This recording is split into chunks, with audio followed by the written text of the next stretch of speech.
Para a apresentação do tema Visão Panorâmica da terceira parte de O Livro dos Espíritos, convidamos o palestrante Honório Onofre Abreu, que é presidente da União Espírita Mineira, conselheiro do Hospital Espírita André Luiz e do Grupo Espírita Emmanuel, de Belo Horizonte, Minas Gerais, estudioso do aspecto religioso do Espiritismo.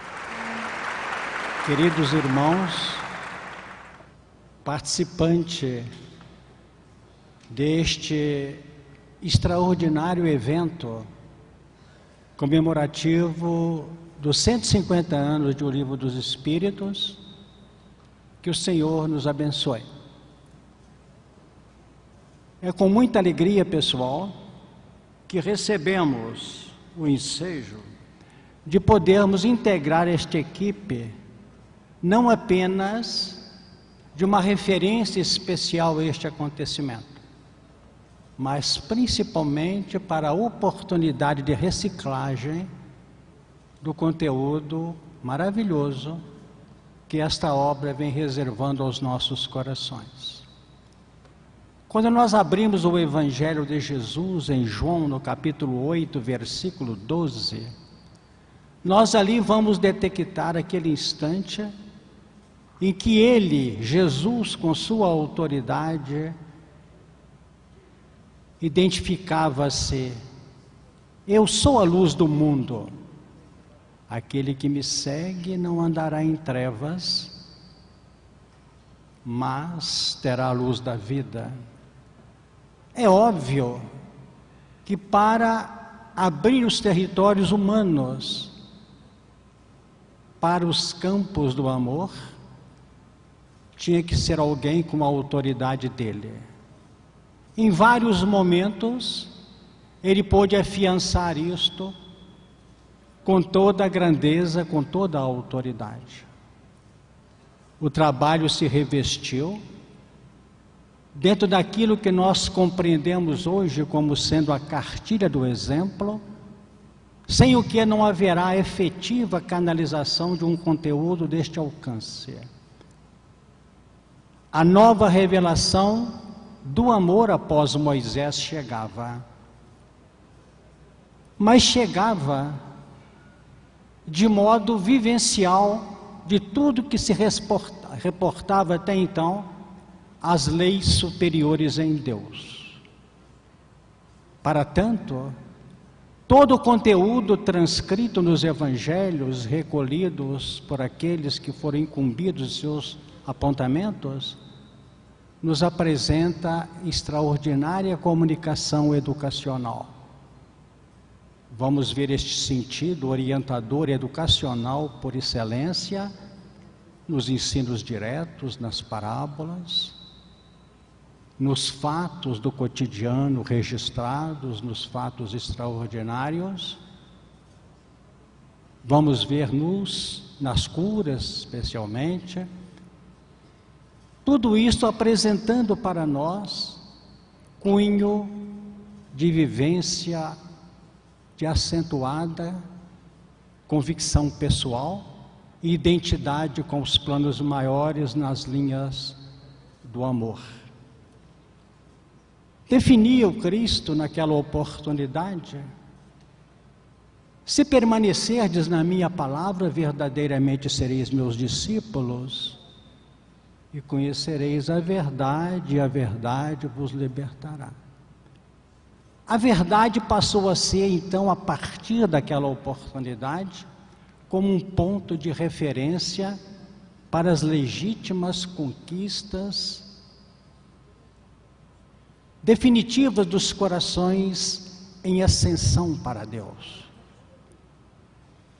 E ele próprio, que edificava a doutrina do amor nos fundamentos das leis, ainda acentuadamente sintetizadas no Decálogo, poderia apresentar para nós que a nova doutrina que viria no campo da maturidade da coletividade humana necessitaria também ter fundamentos educacionais e sobre as linhas da verdade.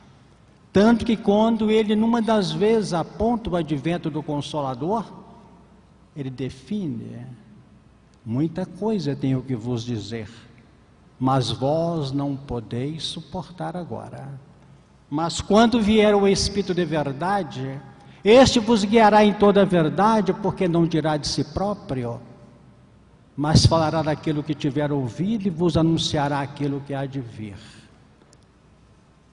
Se a maioridade na vinda dele, fundamentada naturalmente em muitas conquistas, como o direito romano e a organização da família, definia o momento propício da revelação do amor, a doutrina espírita, que viria consubstanciar o Consolador a seu tempo, necessitaria ter como ponto de referência a verdade em toda a sua essencialidade, e não poderia tampouco fugir dos parâmetros de profunda expressão educacional.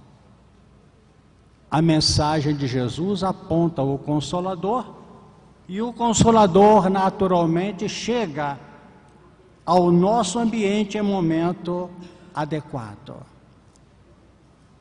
O mundo não apenas crescera, o mundo alcançava a maturidade.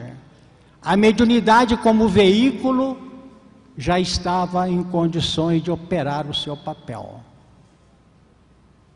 Os fundamentos filosóficos, científicos, se expressavam no momento que marcava os fins dos séculos XVIII, século XIX, a definir um novo momento para a humanidade. O advento de O Livro dos Espíritos, vindo à tona 18 de abril de 1857, apresentaria, nas suas edições finalísticas, 4 partes: das causas primárias e do mundo espírita, como base para uma compreensão mais nítida, mais efetiva e segura das leis morais. A terceira parte, englobando questões que se encaminham da de 614 a 919, em seus 12 capítulos, nós vamos ali encontrar toda uma linha explicativa, com base nas informações que projetam a mente para o processo universal do conhecimento, os novos valores consubstanciados na terceira parte. Define sem dúvida alguma mensagem reservada pela espiritualidade, capaz de acabar com os equívocos de se achar que se evolui pelo intelecto. O intelecto tem sido uma bênção, porque a humanidade tem progredido, e os padrões periféricos no campo da ciência, da tecnologia, das convicções racionais sobre as realidades maiores, das projeções que lançam-se para o universo, tudo isso nós podemos cogitar pelas linhas racionais. Mas é impossível a legítima conquista da paz íntima, da harmonia, sem uma capacidade vivencial dos valores que a mente, nos seus aspectos racionais e intelectivos, já aceitam. Tem sido a dificuldade, obviamente, de todos nós os momentos que nós estamos vivendo. A terceira parte de O Livro dos Espíritos, ela nos apresenta aquela série de 10 leis, que vão da lei de adoração a terminar na lei de justiça, amor e caridade, com valores extraordinários. Kardec começa a abordar esta parte com as indicativas acerca da lei divino-natural, como sendo uma lei da natureza, e termina com registros extraordinários que serão trabalhados ainda hoje, com o seu último capítulo 12 da terceira parte da perfeição moral. Então observamos que estas leis estão disponibilizadas para os nossos espíritos, para entendermos o porquê seria uma boa medida o amor ao semelhante. Uma boa medida, uma consciência vivencial. Uma boa medida a partir do ato de existir, para aceitar a responsabilidade de viver. Porque se os valores presentes no universo existem, a vida, que nós devemos entendê-la na sua linha ampliada, de razão e sentimento em perfeita consonância, é, segundo a revelação dos Espíritos, a experiência digna da imortalidade. Logo, há um convite aos 150 anos em que comemoramos o lançamento do Livro dos Espíritos. Acreditamos que esse convite envolve a legitimidade das informações recolhidas do Espiritismo. Envolve preparação de uma nova era, uma preparação de uma nova era com valores que envolvem vivência em todas as suas expressões. Nós vamos entender que a lei que nós aprendemos com Moisés e a lei que nós temos apropriado em registros extraordinários na terceira parte do Livro dos Espíritos, já estão suficientemente plenas, amplas, definindo como adorar a Deus, como conduzir a nossa linha operacional no dia a dia, como viver em sociedade, como encarar o progresso. As leis contidas em O Livro dos Espíritos já mostram a realidade da reprodução com vistas a um aproveitamento adequado de seu conteúdo. Se a conservação é algo inerente ao mecanismo da apropriação das experiências vivenciais, a destruição no campo da matéria é um fato. Se a lei de liberdade propõe a utilização do livre-arbítrio, é preciso usar livre-arbítrio, evitando-se a arbitrariedade. Agir com equilíbrio e agir com prudência, mas sem perda da espontaneidade. Vamos encontrando no encaminhamento de nossos estudos na obra básica, especialmente em sua terceira parte do Livro dos Espíritos, como sendo um convite a fazer-se. No capítulo 13, item 10 da Epístola de Paulo aos Romanos, o apóstolo dos gentios define: o amor não faz mal ao próximo, de sorte que a vivência da lei é o amor, o cumprimento da lei é o amor. Então há uma lei revelada em todos os tempos, segundo a questão 622 da obra em referência. Agora, amor, por excelência, está em linha direta com a capacidade aplicativa destas leis. Então, dentro desse plano de raciocínio, nós podemos entender que o espírita, segundo o capítulo 17 do livro O Evangelho segundo o Espiritismo, ele é reconhecido pela transformação moral. A expressão transformação da ideia de mudança, de trabalho, de realização.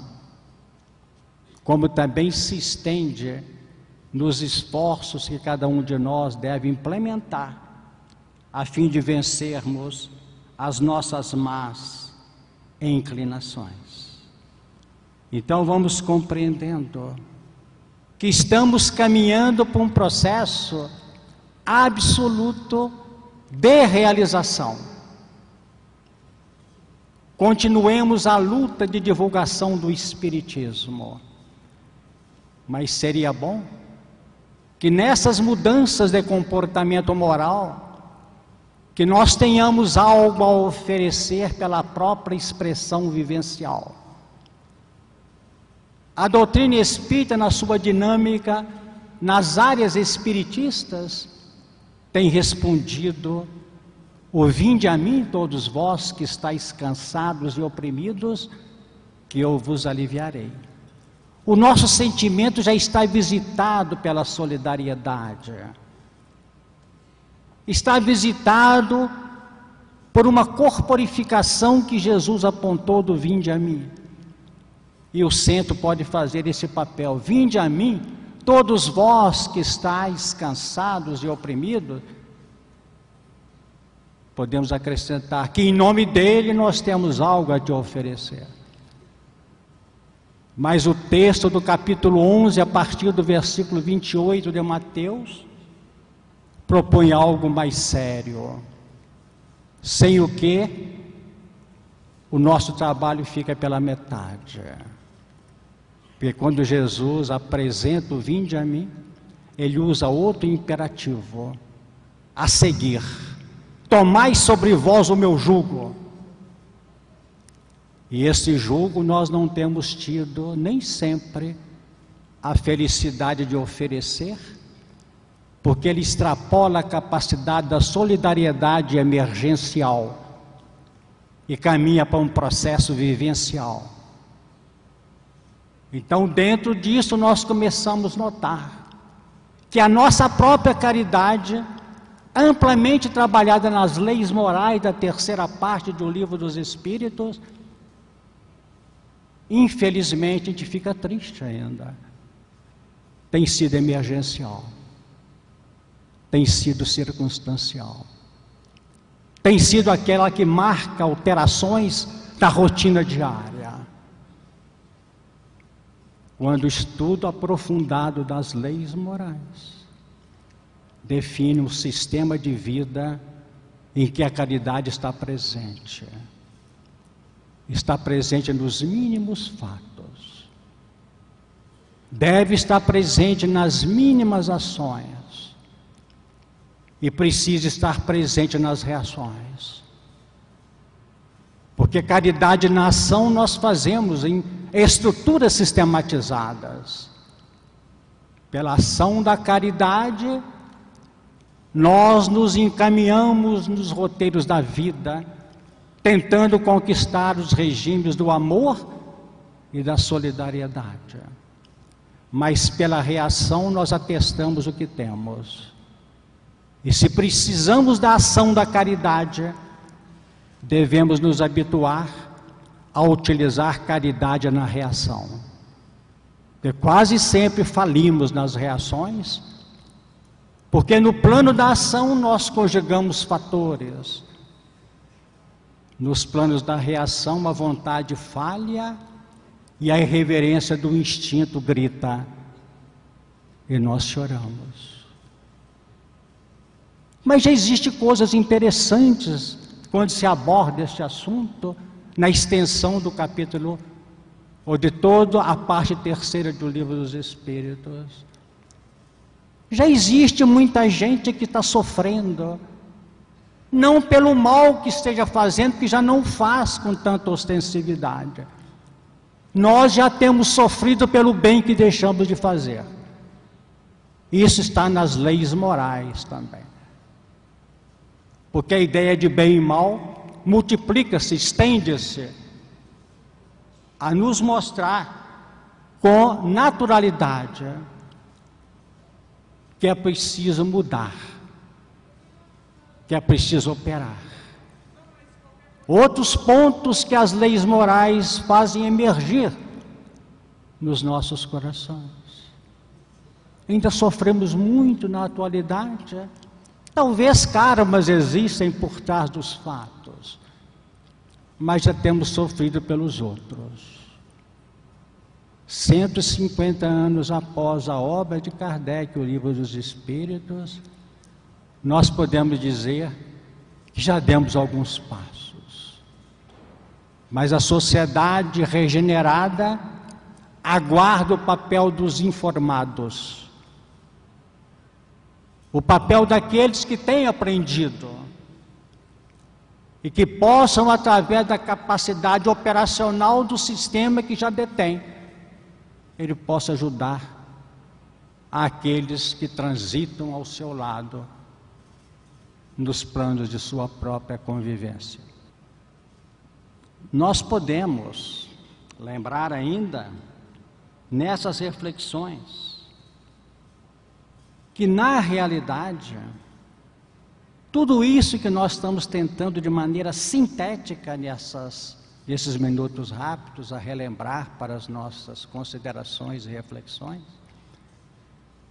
nós já possuímos uma ética que vem sendo convocada e convidada a ampliar-se. Nós já temos a ética do conhecimento reencarnatório, o conhecimento de que necessitamos aprender, utilizar com inteligência o recurso, porque falar das reencarnações as novelas estão falando, falar da mediunidade as novelas dizem e a mídia ampliadamente divulga. Mas falar o que é mediunidade, como aproveitá-la condignamente e moralmente, e como aproveitar a reencarnação que traz em si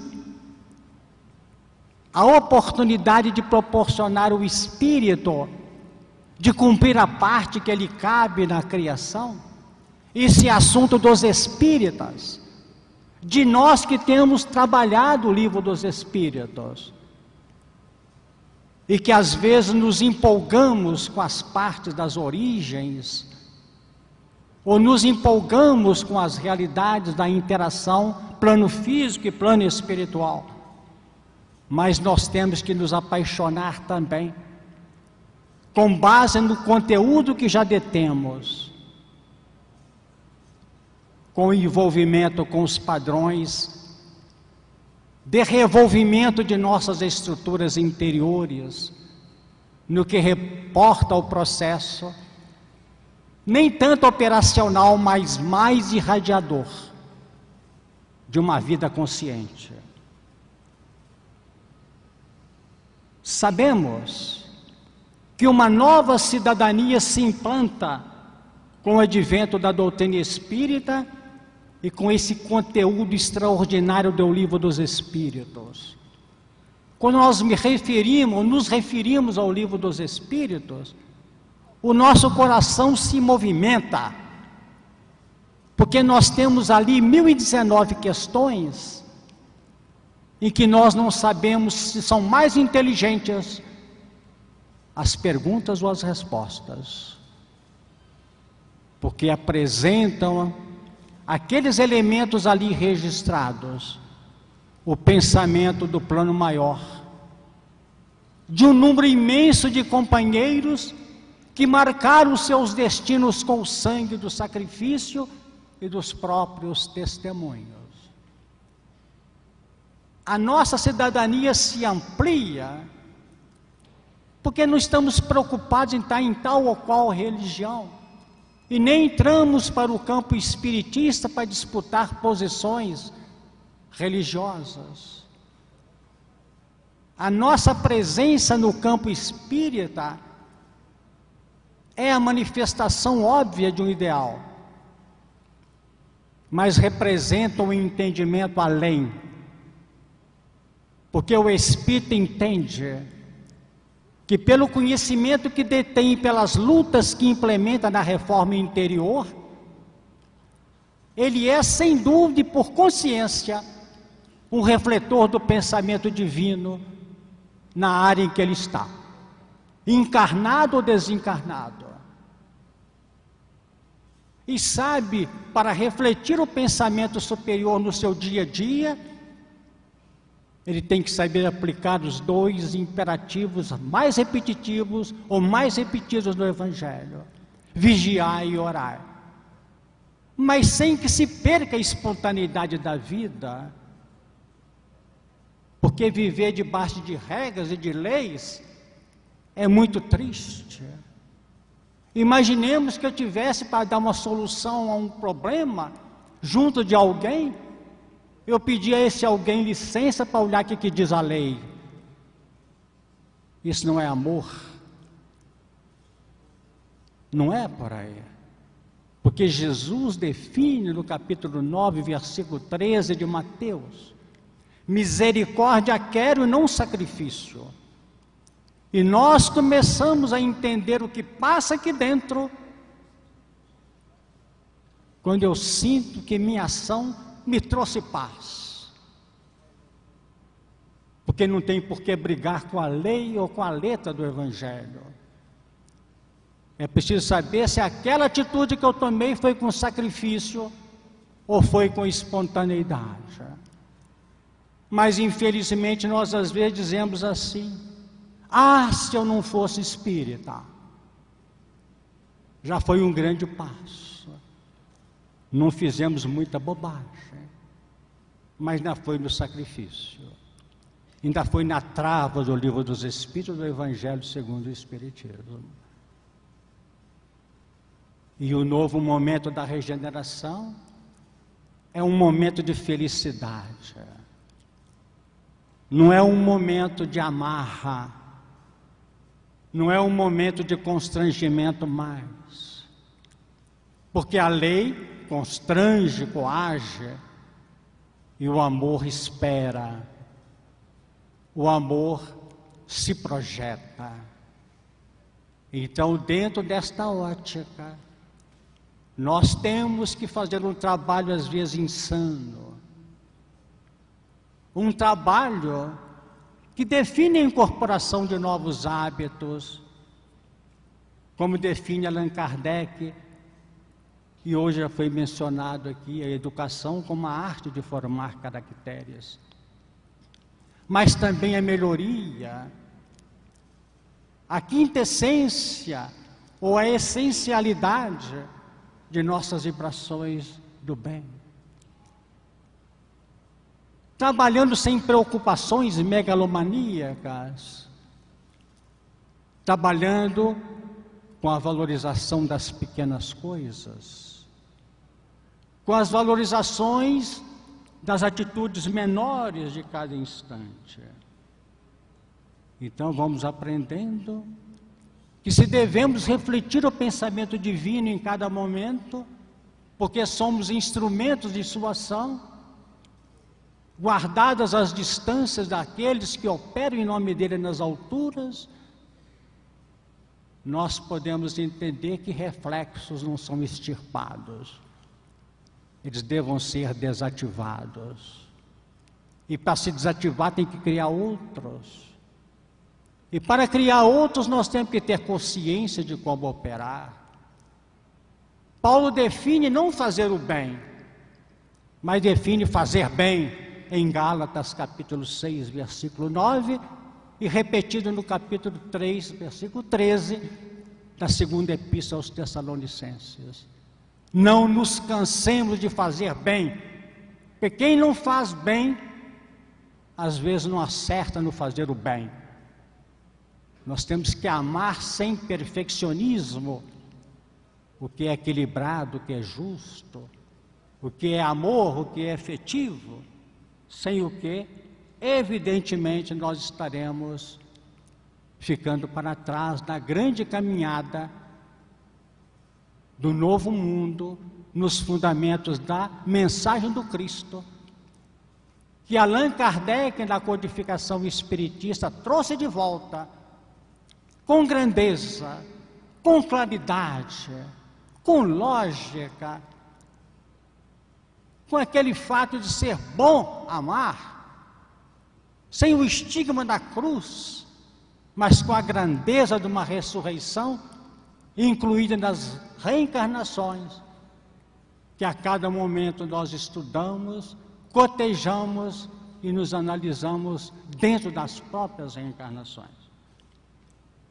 Lembremos-nos, portanto, que somos convidados a esta grande proposta. Pedimos a Jesus, nesse instante, que nos favoreça o entendimento da amplitude do Livro dos Espíritos, como uma base inarredável da edificação espiritista. É preciso ter esse cuidado, esse carinho. Agradecemos o ensejo que a bondade do alto nos dá e suplicamos nesse instante que a luz superior nos envolva e se estenda em favor da humanidade. Paz para todos.